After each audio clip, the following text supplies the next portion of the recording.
dealing with this message, this generation. A lot of people don't realize the importance of it. But I was explaining to a young man this evening over there on the chart, and I'm going to take all the time factors in there in another message and deal with the 70 weeks of Daniel, the grace age, the last week of Daniel, and to show you it's all got to terminate within a fixed period of time. Nothing in the Bible that has been written concerning prophecy, what's to be, can tear down the structure that one other subject builds. It's all going to terminate somewhere to a precise time. As I was telling the young man, if the Jewish people in the days that led up to the advent of Christ would have known to have took the prophecies of Daniel, studied them thoroughly, and then kept a record of time, but not in the relationship to what Daniel had said. The Jews was very famous in keeping a chronology, how long their king reigned, when he died, and the next one took over. But somewhere they failed to keep this prophecy of Daniel. Now, I've said this as I said it this morning. When people will say, no man knows the days or hour, well, that's what the Bible said. But brothers and sisters, certain things was put in the Bible to give you and I and the Jewish people us more or less a fixed era of time to how to prepare ourselves to look toward the coming. That was for the first advent as well as the second one. If the first advent fell right on time and the people then missed it, so will it be in our days, because the church world will miss it. Because somehow or other God has blinded them by their tradition and their rituals as to say it's irrelevant, it's unimportant. The main thing is that you just love the Lord. Well, then don't tell me that God caused a lot of things to be written that's immaterial. It's like a road map.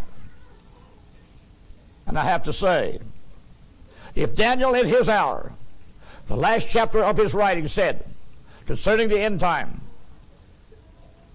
the wicked will do wickedly, and they are. They're getting more wicked, more evil. It's hard to tell what will they cook up next.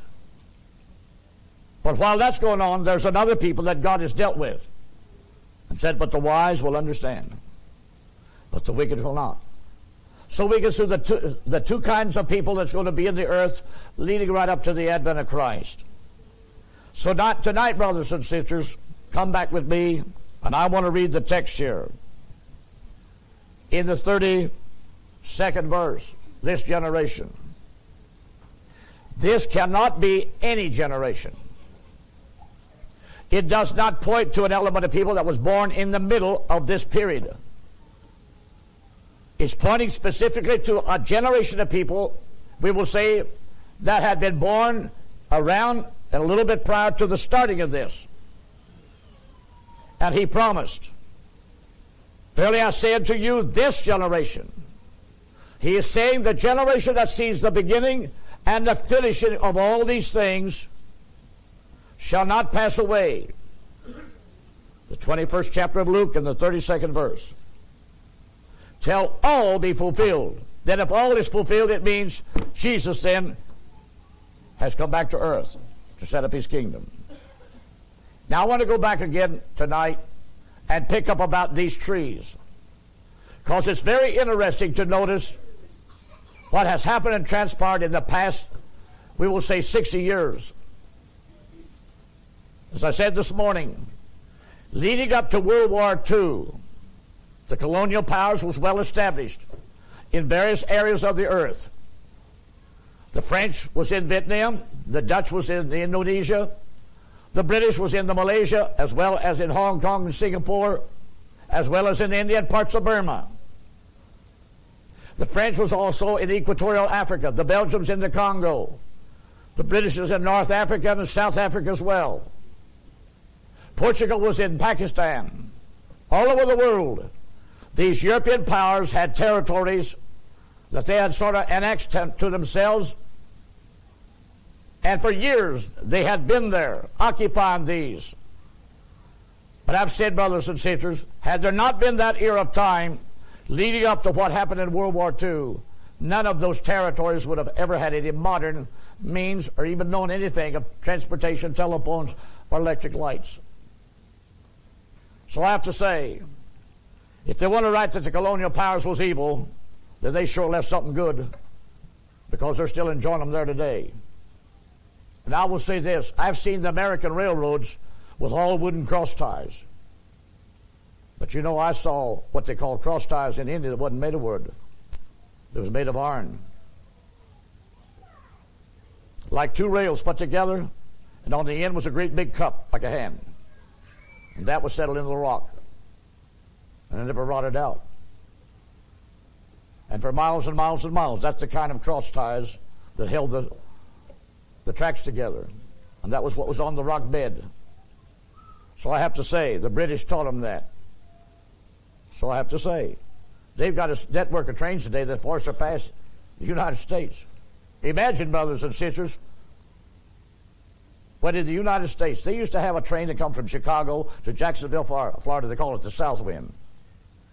That thing would go through Henryville, brothers and sisters, and they would start blowing its whistle as it hit the edge of town, and they would suck up every cigarette butt, chew gum wrapper, and everything else. By the time they took it on out of town the other side. There was a grocerman there one time. He was an elderly man, and he didn't hear good. And this was just shortly after World War II, and I got home. He happened to be on the crossing just at the time that train came through. And that train picked that car up and carried it down about 3 miles before he could get stopped. It killed the man. I say that only to explain this. We used to have a railroad system. And brothers and sisters, we had a passenger train system from the east to the west, to the north to the south. Famous trains. The Flying Arrow, the Silver Streak, the Desert Breeze, the Prairie Breeze. They were known to get their passengers there on time. Back then, brothers and sisters, we had engineers that was proud when they pulled into a station and they looked at their watch. Old-timers used to set their watches by the railroad whistle. In that era time, we had Casey Jones and the wreck of 097. Because, brothers and sisters, they built the name of famous, they arrived in the station on time. But now then, brothers and sisters, our railroad completely has gone to pieces. And here they come down through here about 90 cars long, and they're just a-reeling, just like some old man, can't hardly stand up. And so we formed the Amtrak. When I brother out in Iowa the other day, they had one left the track. I have to say, that's a shame for it to be that way. But be that as it is, I have to say, that's one fact that somehow or other, certain things of America is falling to pieces. But getting back to my subject, when the time came for these colonial powers, World War II shook it. And then as the war was over, you begin to hear these various nations, which are the trees symbolized in the parable. At the same time, Israel, God was giving Israel her existence. We begin to hear Indonesia. I remember when the Dutch went out, was the news. I remember when the Belgians came home from the Congo. The French was in Vietnam. Look what happened. They tried to hold on, but they couldn't. Then we lost it, brothers and sisters, because we was trying to do something other that was utterly, completely contrary to what God had planned. As if we was going to contain communism in the Middle East. They just about tried to contain a bunch of ducks going south when a cold spell was getting ready to take place in the north. So I bring these things out tonight. As these nations begin to lose their footing, little by little, they come home. All because, as the war closed, it shook the world. Germany went into Austria to begin this war.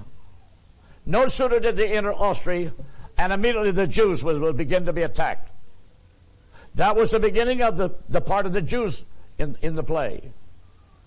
And by the time 45 had come, brothers and sisters, 6 million Jews have been rounded up all the way from Eastern Europe, all through Western Europe, put to death, got rid of by a tyrant by the name of Hitler. These various nations of Europe, they've lost their holdings in the world at large. They're compelled to be brought home to do what? Ever since World War II, these nations, which are the horns of Europe, have been pressed together in a common unity called the European Common Market. Today, brothers and sisters, they're all perfectly in line to fulfill what is written in the book of Revelation, the 17th chapter. Now that is prophecy being fulfilled to get things ready for the end time. So we shouldn't sneeze at this, nor laugh at it. We should thank God, brothers and sisters, we have an opportunity to understand it.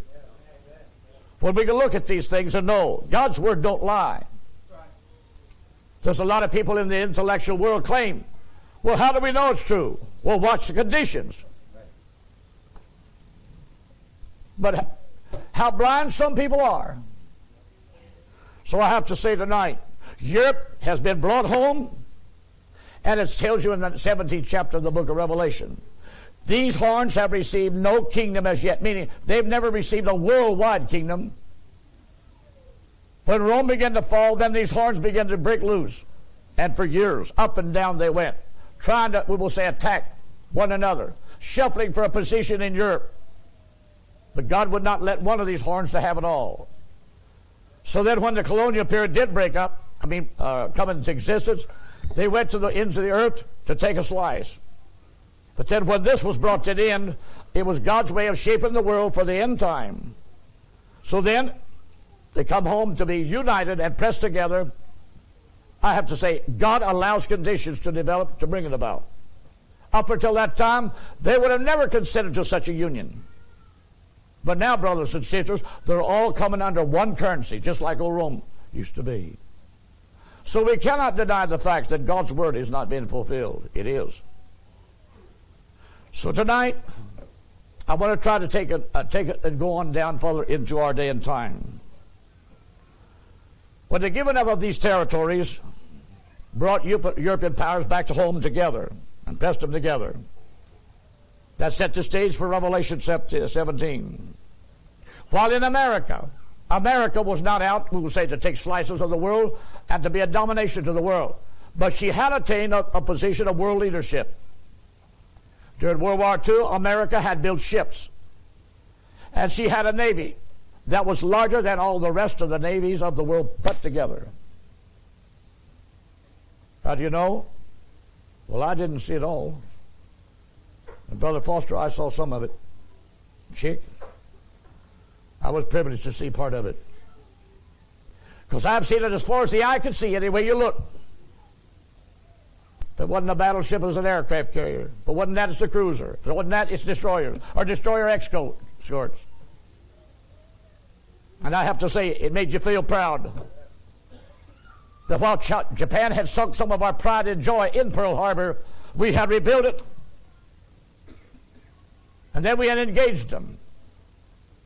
We engaged them in the Leyte Gulf, Guadalcanal, Coral Sea Battle. Yes, they sunk some of our ships, but we sunk some of their best. The next time they showed themselves then was the Leyte. That's where George Bush was shot down.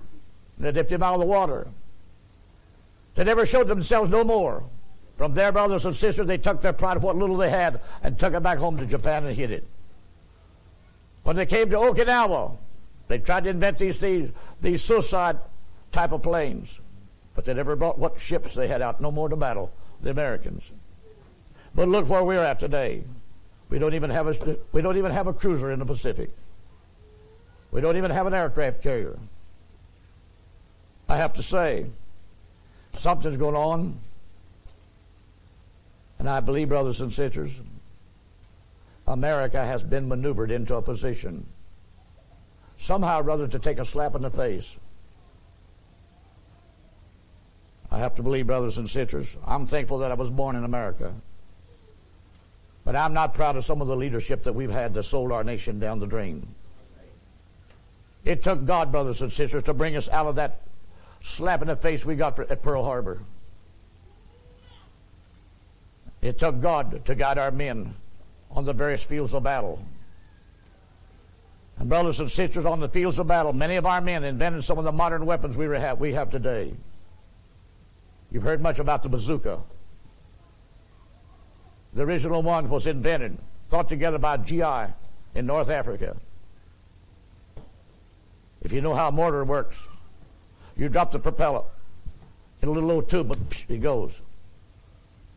But he thought up the idea to take a pipe, no more than a stovepipe, and make a propeller much like a mortar shell. Brothers and sisters, out of that little homemade contraption, by the time the war was over, they had bazookas made that could knock a tank out. It depended how much accurate the men were to use them. And I have to say, a lot of the things that men have got today to fight with was learned and invented right on the field of battle. So I don't want to say too much along that line, but I have to say I'm proud of the country that I was born in. But I'm not proud, brothers and sisters, of some of the leadership we've had that's brought America and weakened it down, using its money only for, we will say, material and political positions in the world to gain themselves a name.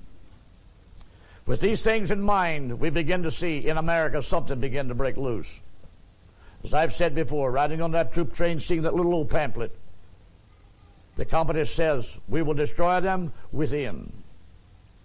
And I want to ask you, there's never been an invasion on the American continent by communistic armies. But look what they've done. We've had young men just like Clinton and all the rest of them. They went to Russia, they went to other places, and they studied the theory and the theophacies of communism. And it wasn't long after World War II they began to bring these things into our colleges and institutions, calling it freedom of speech, freedom of expression. And then, brothers and sisters, they instituted this thing I call this damnable sex education. And young people, I will say this. If we would have never allowed that thing to be brought into our schools, you would not have broken homes you have today. You would not have little children crying, I want daddy, I want daddy. But no, they brought that silly thing in. And they're too arrogant and stubborn to take it out. It's part of our educational system. It's brought more moral, social, principle decay to the thinking of young people than any other thing we've ever had. Because following that, brothers and sisters, it wasn't long. Young teenager girls that could have been still playing with dolls was pregnant. Mommies was shocked to hear that their little daughter has come home. And she's afraid to tell mommy. In that era of time, a decade we will say, homes was shocked. From the schools came their children crying, pleading, not knowing what to do. And some of them, nobody would go to their rescue. And from that, brothers and sisters, came young girls. They needed somehow or other a way out of the condition. Well, then they begin to think up the idea, well, we need some abortion clinics. Look, I'm not pointing the finger tonight. I'm trying to paint a picture to you that has ruined America. No other nation on earth has the abortion race that America has been done in the last 50 years. What has it done to the womanhood? The feminist right. We've got women in America today that's in position of leadership. They hate a man. They're nothing but lesbians. Ornery with it. And Hollywood's full of it. So is the network. Pornography. Portraying life in America at its lowest ebb. That's why I've said in Mexico, we have produced 2 generations of youth today that don't even know how to spell the word morals. Because they've been taught morals is only what you make it. If you esteem something bad, then to you it's bad. But don't try to put it over on somebody else. But I have to say, look what America's produced. We have produced an element of youth today. They don't even know what principles are. It's hard to find them to say yes, ma'am, and yes, sir. It hurts their pride. I have to say it's their ignorance because they've not been taught anything. I can remember, brothers and sisters, when we was told, you say yes ma'am or yes sir to your school teacher. And they say, well, you're being in bondage. Well, go ahead and teach it that way. And then when some knothead comes in and shoots a half a dozen kids, stop your crying. I feel sorry for the poor kids that's never been given a chance to learn any better. Right in here's a letter. Now the ACLU is raising up with all arms open, with gobs of money. They're attacking this thing of 10 Commandments displayed in every city. Some cities, brothers and sisters, they have them embedded in the walls of the courthouse hallways. It tells about in one city here, out in front of the courthouse, is a memorial with the 10 Commandments embedded into the masonry work. Think of it, 2 men in that city says it's offensive. It offends them. I wish the thing would come alive and spit at them.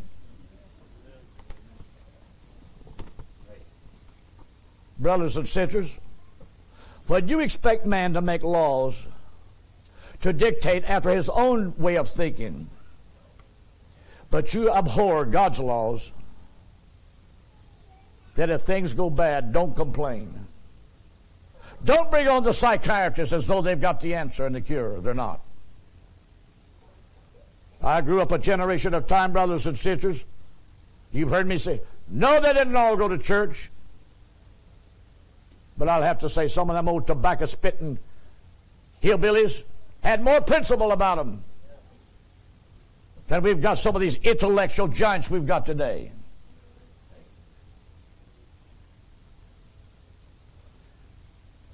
Because some of them old-timers, brothers and sisters, they can clean their mouths out long enough to say, yes, sir, or yes, ma'am.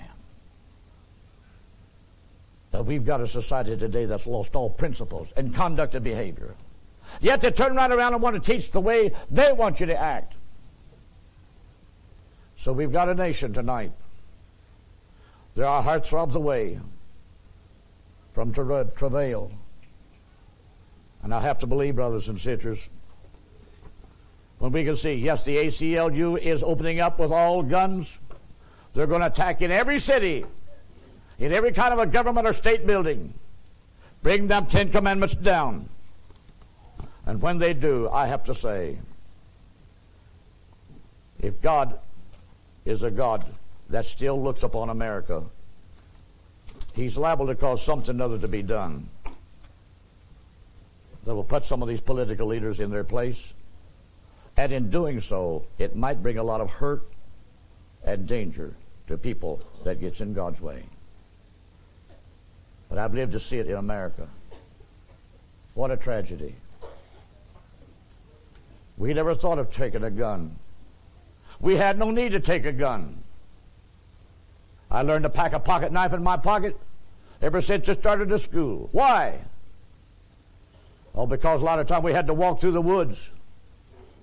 And Dad taught me how to cut down a stick. And if we saw a snake, it was up to me to kill it. And I've packed a pocket knife ever since, but I never packed it to use on anybody. I have to say, because the 10 Commandments, thou shalt not kill. And look at the moral picture we've got today. Millions of aborted babies. And we've got a class of people in America today, they call the animal rights activists. Shame on you. Back in the Depression times, yes, old-timers hunted these animals, coons, skunks, possums, foxes. You know why? Because Europe hasn't had a wild animal kingdom for a long time. We sold of our trade, our furs. Right during the hard Depression times, a good red fox would bring you $5.25 to $5.75. That's more than you can make in a week at 50 and 75 cents a day. I'll never forget one time, it was about 1934 in the wintertime. A lot of men around Borden liked to hunt foxes. And Dad heard these fox dogs are going. Of course, you have to understand how fox hunters, what their language is and what they know. And Dad come into the house right quick and grabbed an old shotgun, some shells. He said, I'll be back after a while. He heard these dogs are running this fox.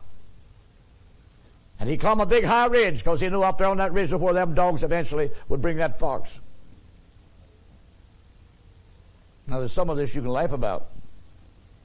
Because this old shotgun wasn't very good, reliable, that is, in staying together. But it's all we had back in those times. And Dad has a Peter's high velocity, and any old timer knows what a Peter high velocity shell is. Right, Brother Creech? So he goes up on this ridge, and the gun's loaded. And after a while, he began to hear the dogs in the distance making a turn, and he knew that fox was heading back that way. And he knew that fox coming right up this ridge. So after a while, as the dogs got closer, he kept looking closer to himself. And he saw that old fox leaping out of that old ridge road right toward him. And he cut down on him. That old fox went, "Roar!" and fell over backwards. But you know what it did to Dad? When the hurt came out of his shoulder, the barrel was laying on the ground behind him, and the breech was in this hand, and the forearm piece was in this hand. Times was hard. You was lucky to get 50 or 75 cents a day outside work. And Dad had been gone long after the dinner hour. Mommy's dinner got cold, and she was kind of a little complaining about it. And directly he come in with that great, big, nice red fox. He was a beauty.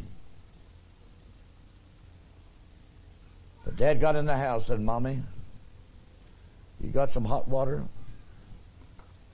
I want you to work on this shoulder. But he took his shirt off and pulled the underwear back. His shoulder was already getting yellow. That old gun had kicked him so hard, brothers and sisters. But he got that fox and skinned it. You know what?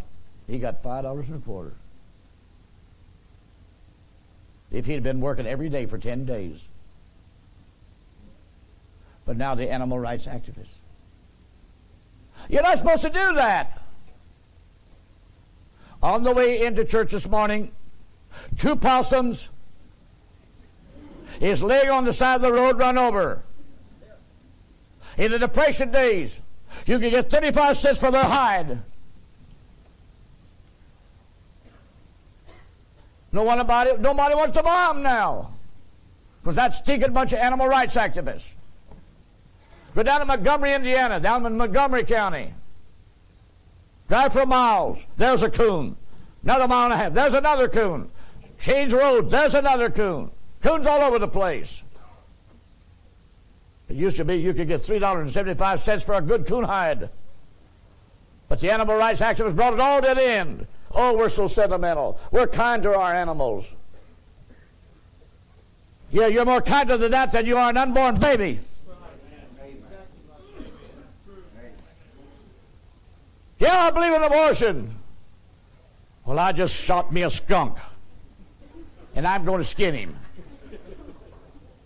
Oh, he got a pretty stripe right down his nose, right down his tail. In the Depression days, that would have brought $3. But you see what our nation, our beautiful nation, has been brought to. It's been people that's done it. It's the way they think. That they're going to change the world, and they're only making it more evil all the time. So, brothers and sisters, I have to say tonight, we see the breakdown of societies in every nation. The moral picture, brothers and sisters, is completely obliterated. No wonder, brothers and sisters, we have 8 rapes right here in Clarksville. There's no need for that. If that 10 commandments, brothers and sisters, could be looked at and read, thou shalt not commit adultery.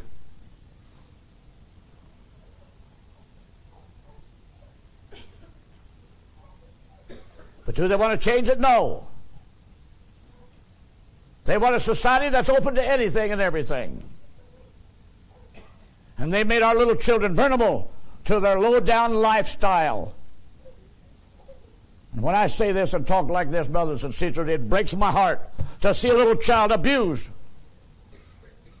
looked down upon by a modern society that has as much concern as an animal does. A lot of our youth today across America is crying. And why do young men grow up to be arrogant toward a woman like they do? Most of them, brothers and sisters, didn't have a daddy and a mother to live together that they could see a role model. I'm glad I grew up in a home where I had a daddy. And he wasn't afraid to give me a spanking. And he didn't have to absolutely tell the school teacher about it. And I'll never forget the time that I played hooky to go with my cousin when he went to get his snares. It was from seeing him with them snares that caused me to make that one I was telling about this morning. And boy, when I come home that evening, I thought, well, my sister won't tell Mommy. I didn't know anything had went on. Next morning, I got up to go to school. School lunch was packed. I was ready to leave the house. And Mommy had done cut that switch and set it behind the kitchen door. As I was getting ready to go out the door, she grabbed me, brother and sister. She turned me around, and she started waylaying me. I didn't have to wonder, why is this for? It all come home so bright and clear. And when she was done, you ain't going to do that no more, are you? No, so I was not going to do it no more. I done got my lesson.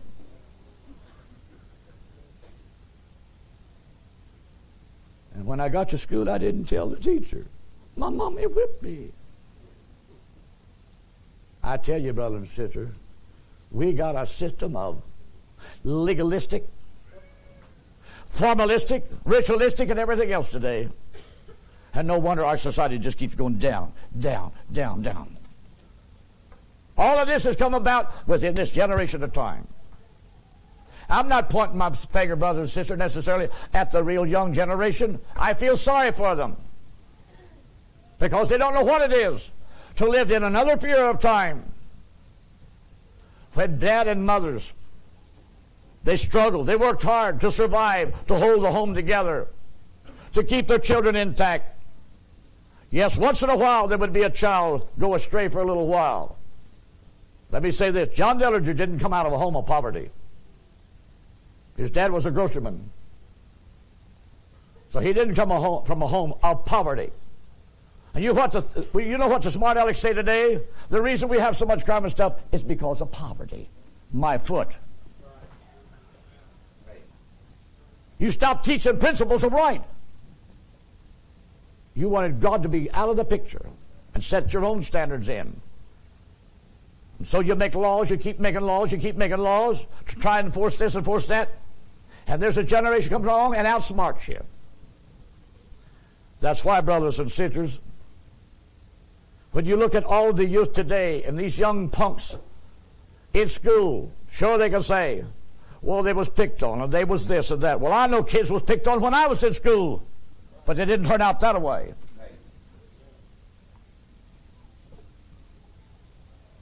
It's a sad picture, brothers and sisters, when they try to justify everything and then condemn other things. They won't look back, brothers and sisters, 60, 70 years ago and find out what they did then. They're afraid to. They might have to tear down something other that they put up and let some of these old things come back. But I'll have to say, if they want to change the picture in schools, then hang the Ten Commandments up. Let them know that there is a God. You don't have to tear the cars up. Progress hasn't got a thing to do with this. I remember, brothers and sisters, when we rode in horse and buggy. But then I can remember, brothers and sisters, when we got the Model T. Then we got the Model A. Then we got the V8. So progress hasn't got a thing to do with morals. Morals is your attitude. How you look at life. What you're going to do with it. How you grow up to treat your neighbor. What you think of your neighbor.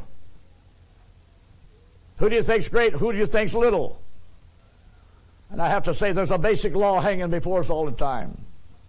If we're going to love our neighbor as ourselves, we have to love the poor, the little, just as much as we love the rich and the elite. Well, we can look at them all the same way, and we can learn a little wisdom. Then we might see God guiding us and directing us.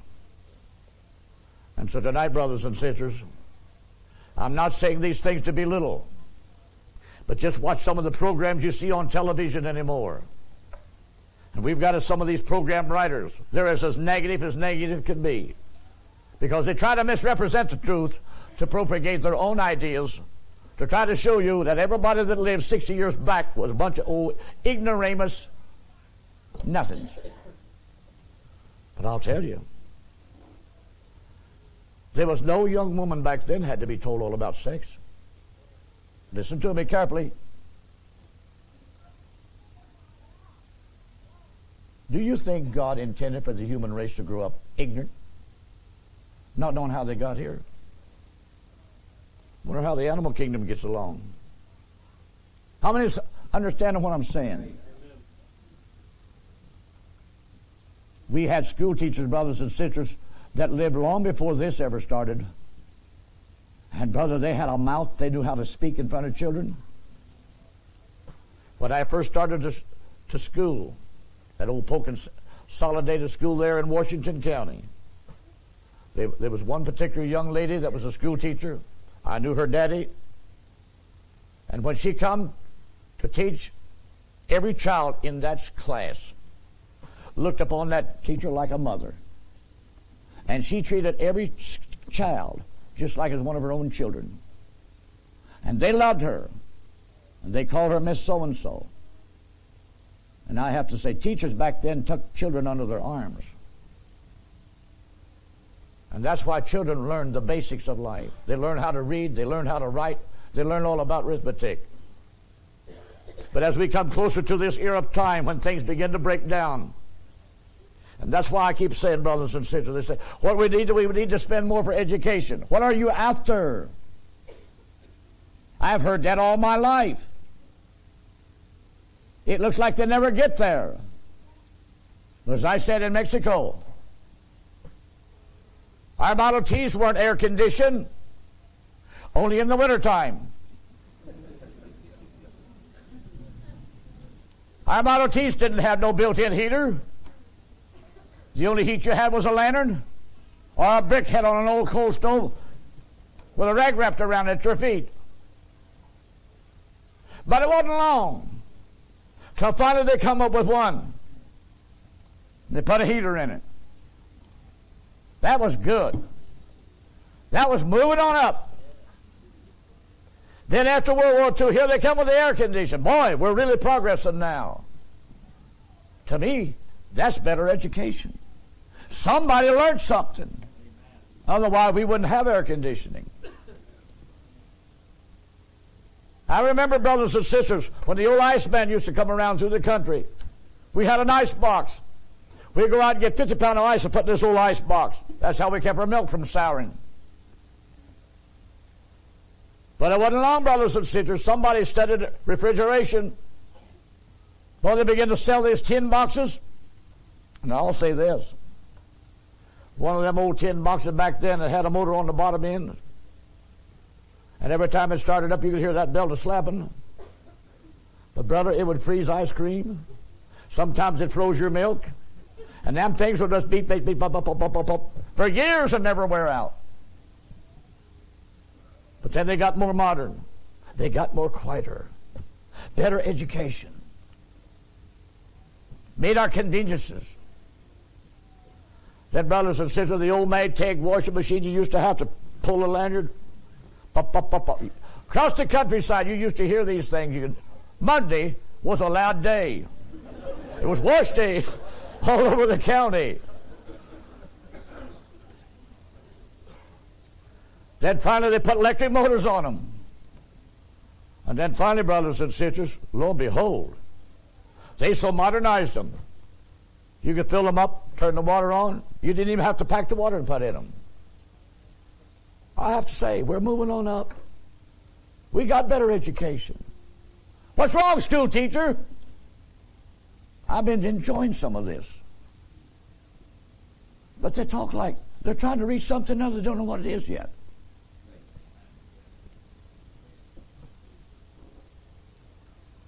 we got nice washing machines, nice electric dryers, beautiful cars. Oh, just look how they're streamlined.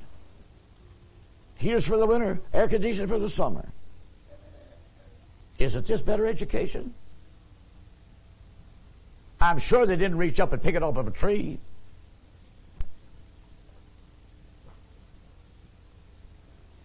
I have to say, brothers and sisters, if you can't thank God for what you've got today, it might be for the next 50, 100 years, you'll just keep on saying, what we need is better education, and God will just let you slip backwards and backwards.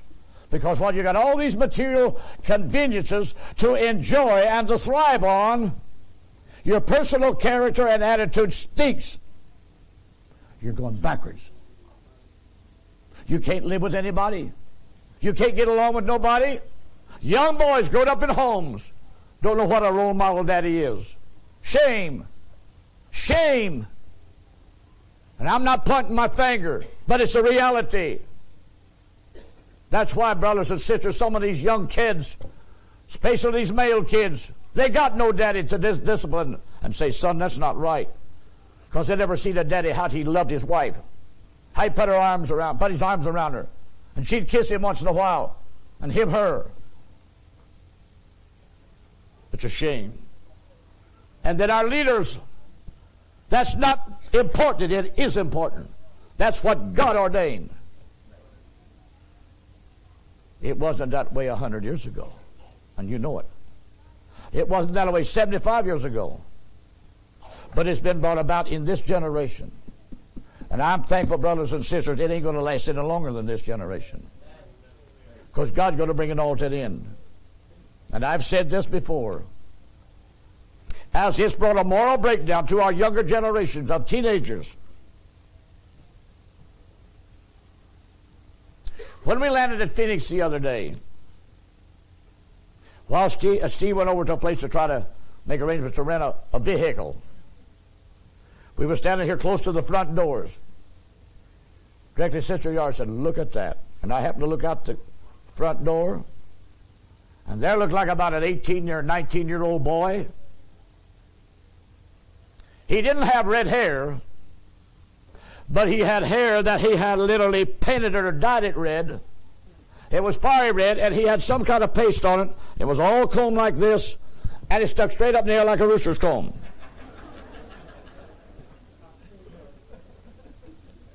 He had earrings and lip rings. He had the whole 9 yards.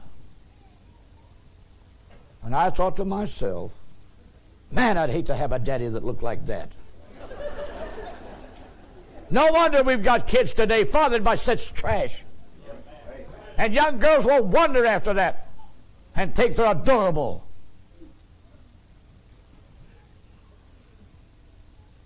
I'm glad it only belongs to one generation to have to look at that type of stuff. Don't get offended at what I'm saying. God never made human beings to look like that. Why, the Indians of long ago looked better than that in their war paint. The Mohegans.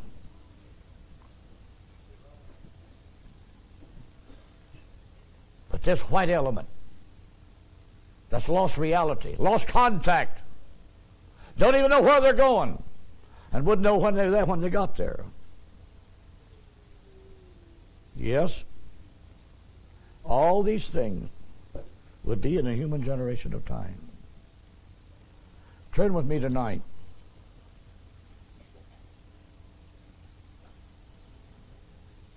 First Timothy.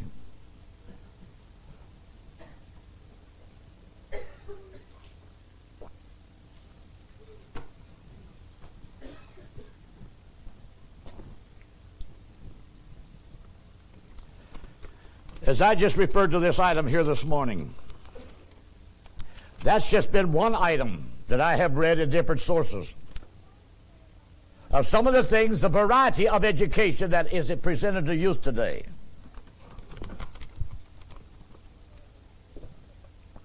Now the Spirit speaketh expressly, emphatically,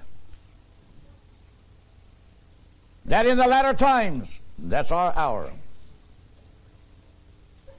Some, not all, but some, shall depart from the faith. Well, what causes it? Because influential leadership, brothers and sisters, brings the condition about to enforce it.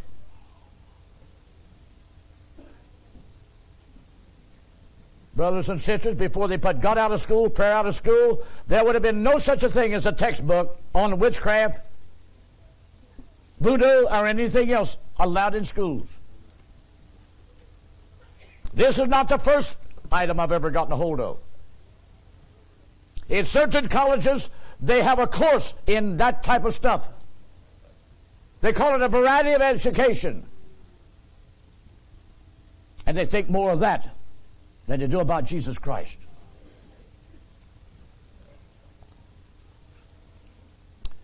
Giving heed to seducing spirits. That's what exactly this is. There's no such a thing as a righteous spirit that gives any girl or boy power to move a candle holder across the table. It's not taught in the Bible. Anytime you give your mind and spirit away to such another, you might not think it's of the devil, and it sure is. Speaking lies and hypocrisy. Having their conscience seared with a hot iron.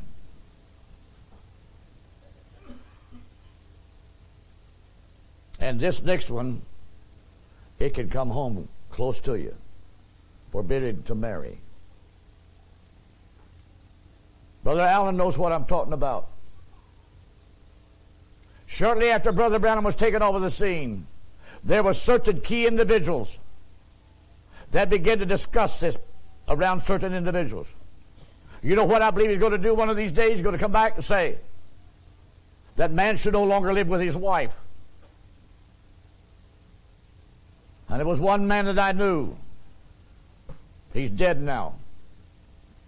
He preached this stuff and broke up certain couples that I know in this area.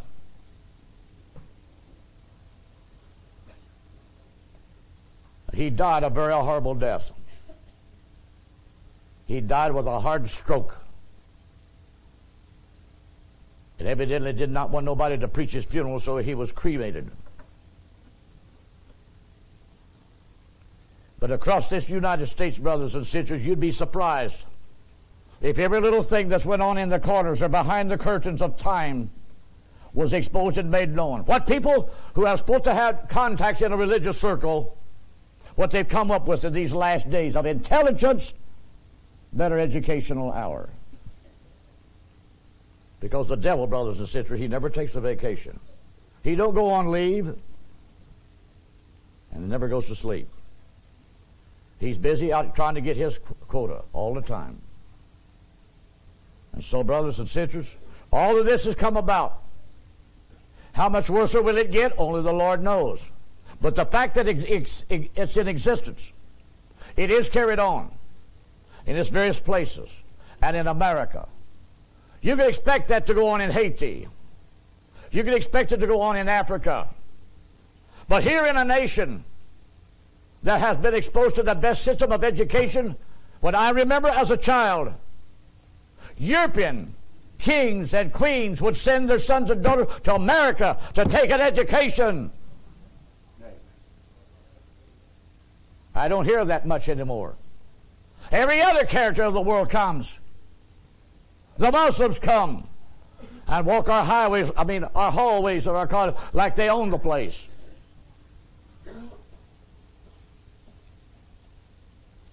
Go with me to 2 Timothy.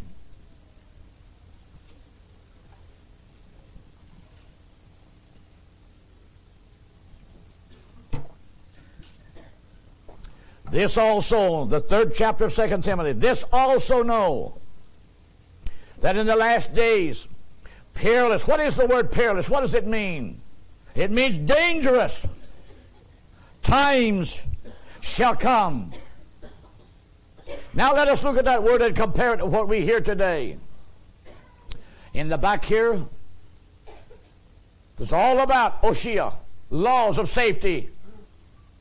We are obligated to do this, to ensure safety, safety, safety, safety. Safety in the workplace. So it's not absolutely, brothers and sisters, it's not a case that it's dangerous to step outside. It's talking about spiritual evil, how it gets a hold of people. They've said nothing, brothers and sisters, about how to avoid being raped in the parking lots in our mall areas. I never heard of such a thing when I was a child growing up. We had a better class of people, and they didn't have dollars running out their pockets either. They were poor. But they had some decent respect for the feminine side of things. Yes, perilous times. They don't care how you live morally. That's the last thing on earth they think about. Yes, perilous times shall come. They're here.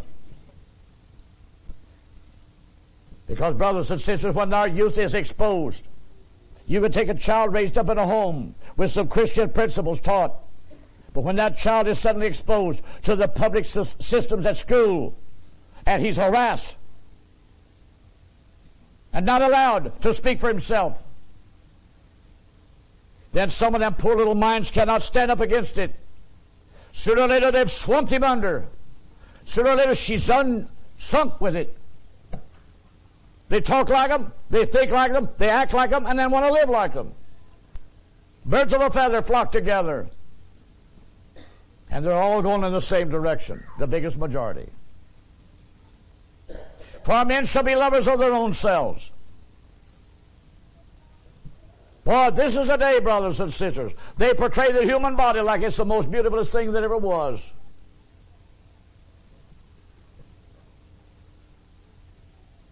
The other morning, we turned the TV on. It wasn't long. They showed one of these exercising programs like young people need to go to. And it wasn't talking about teenagers. Housewives, husbands going. And it showed this, I call it Atlas, looking fellow there. Man, he had muscle big around as a stovepipe. Oh, man, he walked around there and flexed them things, goodness sakes. I thought, yeah, put him on the field of battle, a 30-30 will bring him down just as quick as the other one. Now, Brother Jackson, you shouldn't talk like that. Well, let's start living right then. Because I said, when that guy gets about 60 years old, you watch him.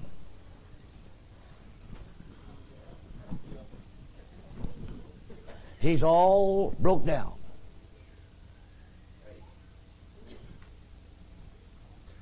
Football players today, some of them can't even walk now. Basketball players, in young in age, they can hardly get around. This is the day, oh, that body is beautiful. Until we've done jumped where we shouldn't have been jumping.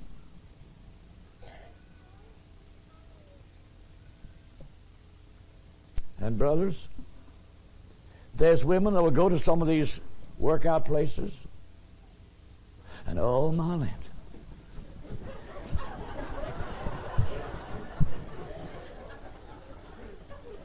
but they wouldn't go out and hoe in the garden if they had to. Kim?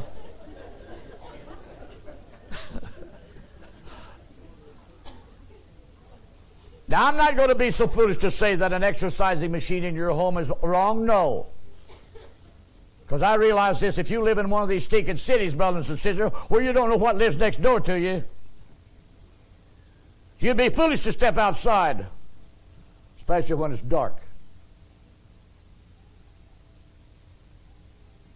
So don't think, brothers and sisters, I haven't got sense enough to know where to draw a line. But I thought to myself, yes, here's some of these housewives. You'd hear, oh, my land.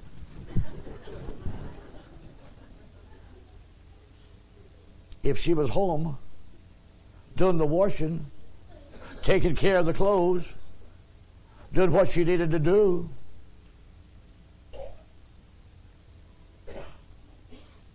maybe get out and plant a few flowers, and get the old lawnmower out and mow the lawn. There's some exercise in that. You agree with me?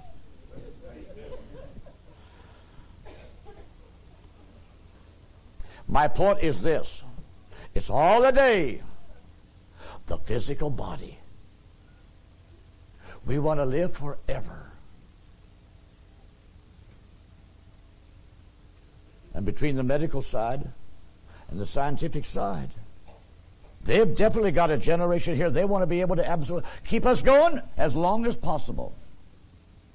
And when there's a wreck on the highway, like I said the other Sunday morning, they bring that dead body in there, save this piece, save that piece, because we've got a lot of old carcasses around here that wants to live.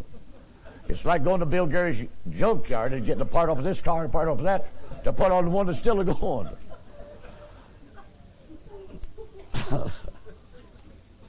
They act like we're going to keep this generation alive forever. And the day is coming, brothers and sisters, when you go to get your driver's license. Do you want to sign up? Is that in any case just, emergency comes and you get hit in a wreck? Will you authorize them to take this organ?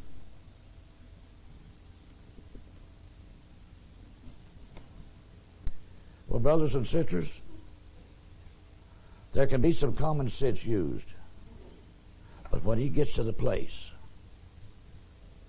that the medical profession and society as a whole thinks that everybody that's ready to kick the bucket and get out of here, they want their legs, they want their fingers, they want their heart, they want their ears, they want their eyes, and all of this and that, and leave nothing but just a skeleton to bury. I have to say, mankind's gone backwards. But that's high education, scientific achievement. Boy, we're really getting up high, ain't we? Yes. Boasters. Proud. That pride goes before a fall. Blasphemers. Foul-mouthed. God's name don't mean nothing. In public. Before women. Before children. They don't know where to draw a line. Disobedience to parents. Look at them. I've heard brothers and sisters in the last number of years, children that's been influenced with the spirit that's going on in the public schools. They come home. They've learned that there's a philosophy there. You don't have to listen to dad. You don't have to listen to mom. This is the year of the child. So the devil said. Without natural affection. Now, don't say that I said you're not supposed to have a pet dog.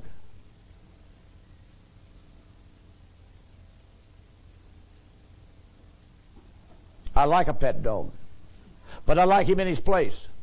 And I know where he belongs. And he knows too. Because he don't come in the house unless I ask him to. But we got some of these sophisticated females and a few males. They get a big old Doberman pincer in the house. And they put him in the bathtub. Oh, they give him such a good shampooing. They love that old character. In fact, they'd almost shoot you if you spoke evil of that thing. God made that animal for a purpose, a helpmate to man. But he sure didn't make him to be worshipped and projected above a child or a human being. Without natural affection, that's exactly what it is. You put that love and affection to anything and everything but to the wife, or to your mother, or to your father. It's not good. But we got a modern society that lives and functions just like that. That's why the Bible said, without natural affection. Truce breakers, you couldn't trust them out of your sight. False accusers, yes sirree. They'll tell a lie on you for any reason, for any means, offer them just enough money. Incontinent, undependable, fierce, mean. They don't know how to speak kind. They don't know how to speak good. Aggravate them a little bit, and they're ready to shoot you. Why do you say that? How many times do you hear about somebody just pass somebody up and they pull up the stoplight? That guy that passed up comes up beside him and shoots him with a .38 pistol. Don't even know them. It happens on the highways. They ride up and down the highways of life. Arrogant. Don't pass me up. Don't look at me like that. It's a society, brothers and sisters, that's lost reality. Here a few weeks back, you might remember when I got that real bad cold. It was on a Sunday night. My throat, I couldn't hardly talk. But my Monday, I could tell my throat was really getting into bad shape, so I went down to the doctor. He checked me out. He says, well, you're on the verge of some kind of a condition in the bronchial area. But he gave me some medicine. So as I was walking out, here came a man. He was younger than I was, but he was walking on a crutch. And he was holding one foot up off of the floor. And so I went out in front of him and I opened the door and he come through. So then I held the outside door open and he went out. And when he went out, he stopped and he looked at me. He said, you know, he says, that's a rarity. He says, people have become so arrogant. He says, they hardly are willing to stop and wait on anybody. He says, I sure thank you. I said, well, sir, I was raised up to be like that. I said, I would think I was a terrible creature if I couldn't have stopped. I was brought up to want to help somebody. I don't see the reason why not to help somebody. I feel it's my obligation. Love your neighbor as yourself.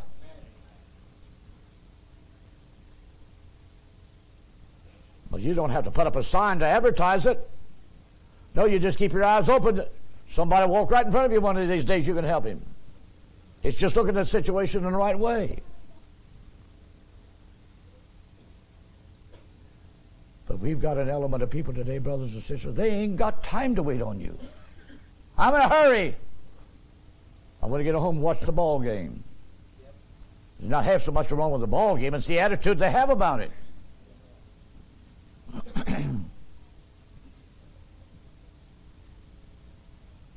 Traitors. Look at America. Goodness sake, sell their government, country out to Russia. All for a few little old dollars. If you think that's going to pass God's inspection in that day, brothers and sisters, you got another thought coming.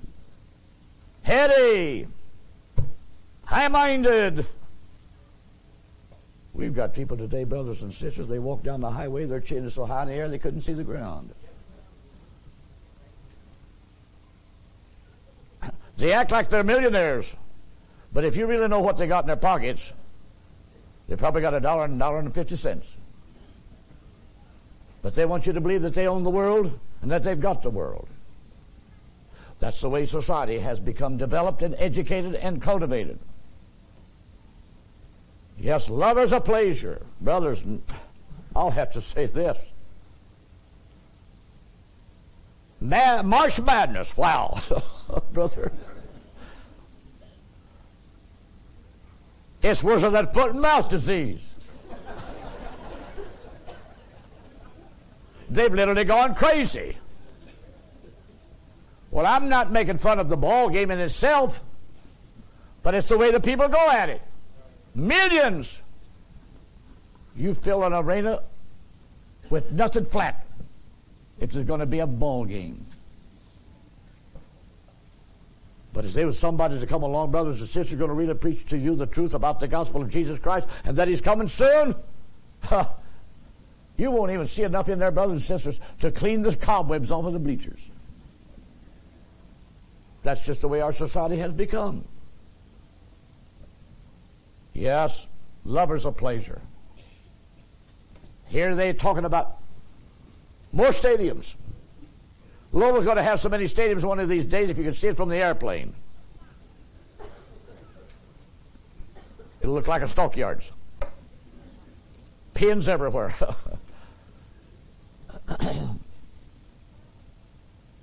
Yes, more lovers of pleasure more than lovers of God. Don't mention God. Having a form of godliness. Once in a year, that's Christmas or Easter. We finally put a suit on. We might go get a haircut. And then we will step out and we will pack our Bible just like Bill Clinton did. We're going to look mighty pious, mighty holy. And we're going to go to the house of God. They might look better, brothers and sisters, if they would lead a hog in here that just won the blue ribbon from the prize at the state fair.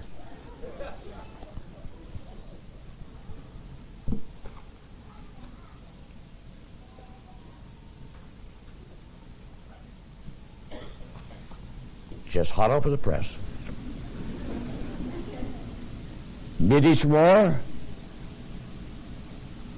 in 72 hours. Israel prepares for a possible strike at new Iranian missiles in Lebanon. Israel is making preparation for a possible military strike against new Iranian missiles positions in Lebanon, possibly within the next 72 hours.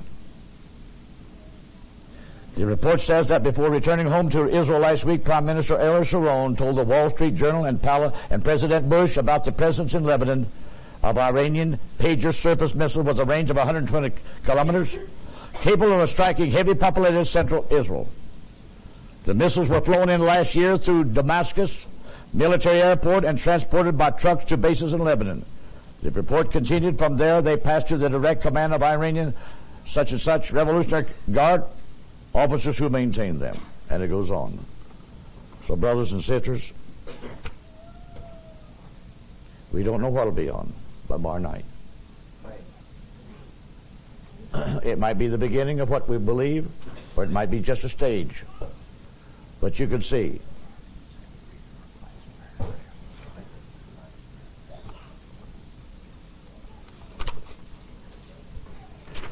Oh, yeah.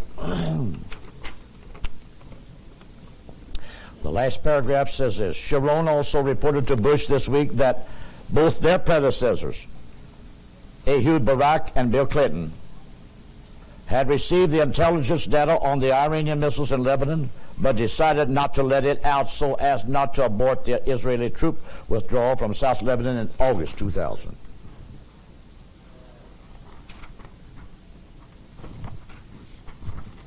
Now, brothers and sisters, that's what kind of liberal politicians can be. We had one, and Israel had one. And now you can see, there it is. It's all coming to surface. So I have to say tonight, brothers and sisters, we're living in that generation. And that 70 years, as I said this morning, will bring you somewhere in the proximity of 2009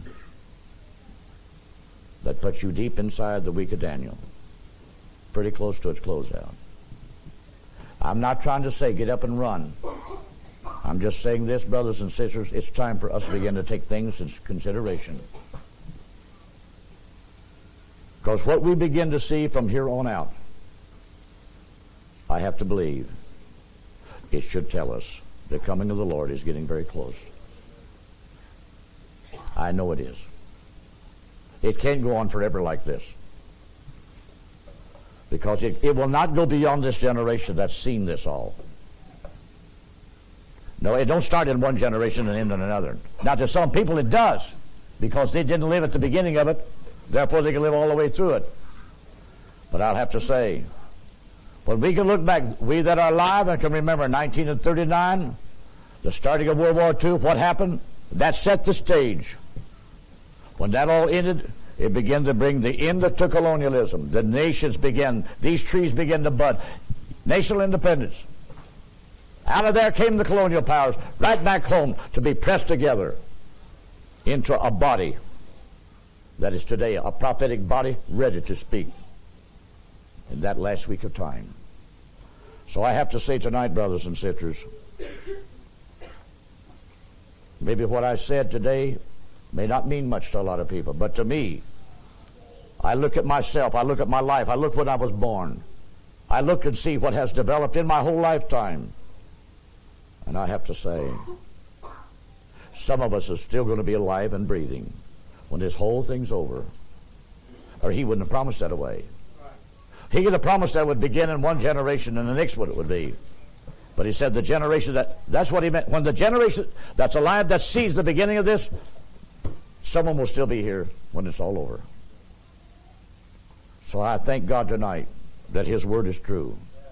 And I'm grateful to have a body of people like this. I want you to know I appreciate you. And through 30-some years now, we've printed the Contender, and it's went to the ends of the earth. We keep getting letters expressing their thanks and their gratefulness for it. We keep getting letters requesting more new names and such. And I have to say, long time ago, the Lord spoke and said that this congregation would be known to the ends of the earth because it's been a means of light. We didn't spread it on TV. We didn't even spread it on the radio. We didn't have special bulletins printed and sent abroad. We just printed this little paper. And when we started, brothers and sisters, I felt like maybe 4 or 5 years would be the most. But we've printed this going on 31 years. It's outlasted a lot of other religious publications. And it keeps it going. And I have to thank God. He has used it. I had a lady from Canada to call me one time, and she said, "No, you know, Brother Jackson, what I feel like the Contender is?" She says, it's in Luke's writing, she says, "And this gospel of the kingdom shall be published unto all the world, and then the end will come." So that Contender is the publication of the gospel of the kingdom. And it's going to the ends of the world. I didn't say it. She said it. She said it because the way she reads it. And so I thank the Lord. We got a letter Sister King put in an envelope and sent the other night. Down in Florida, this man, he kind of wrote it was kind of in a humorous way. He said, "Brother Jackson," he said, "I have figured on writing this for a long time." But he says, "You know," he says, when your mommy, years ago," he said, more or less probably a middle-aged man or better, he said, "when your mommy would take you as a little boy and take you to the drugstore and they showed you this bowl of hard jawbreakers. He said, you got one. He said, you really did enjoy it. He says, every time I get the Contender, he says, I feel just like that. He says, when I start reading it, I never put it down until I get done. And so then I reread it, and then I reread it, and then I reread it. Because you can wallow them old jawbreakers around in your mouth for a long time. So I have to say, some of you have crude ways of expressing their appreciation for it. But I have to say, thank the Lord. So brothers and sisters, I just pray tonight, maybe whatever this message has meant to you today, you're looking at the signs, it's all here. Lord only knows what tomorrow's going to bring. So I just pray, God help us in this day and hour. Now, brothers and sisters, I have something to